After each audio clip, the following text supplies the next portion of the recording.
Sir, सध्या protein source म्हणून खूप लोक मोड आलेले कडधान्य खातात. तर ते कितपत योग्य आहे?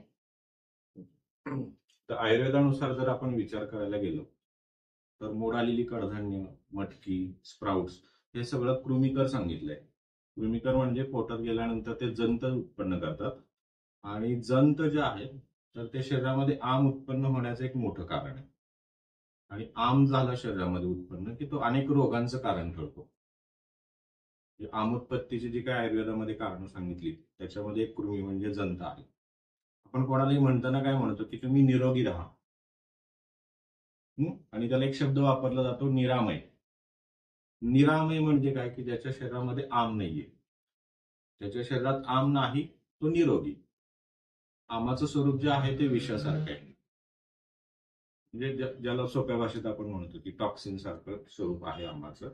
तर त्याचं उत्पन्न होण्याचं कारण जे आहे ते जंत, आणि जंत उत्पन्न होण्याचं कारण जे आहे ते म्हणजे स्प्राउट्स किंवा मोड आलेली कडधान्य. आणि हे जे काय स्प्राउट्स आहेत ना हे कच्चे खाल्ले जात असल्यामुळे मग ते पचायला पण जड जातात आणि पोटाच्या तक्रारी होतात.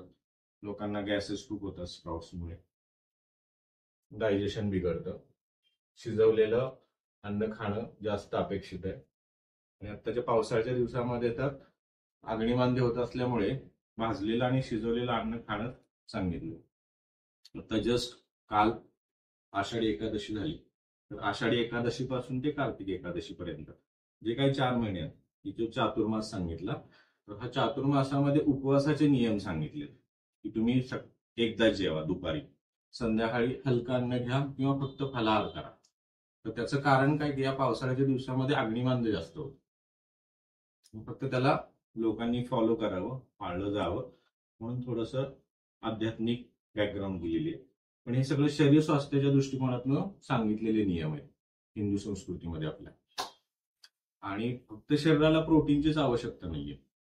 सप्तधातूंचं पोषण होण्यासाठी चौरस आहार घेणं खूप गरजेचं आहे, खूप आवश्यक आहे.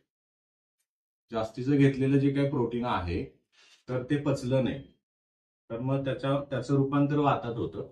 आणि जास्त प्रोटीन डाएट ज्यांचं आहे त्यांना नंतरच्या आयुष्यामध्ये सांधेदुखीचा त्रास होतो, संधिवात होतो. म्हणजे संधिवाताचं कारण जे आहे एक ते म्हणजे जास्तीचं प्रोटीन न पचणं.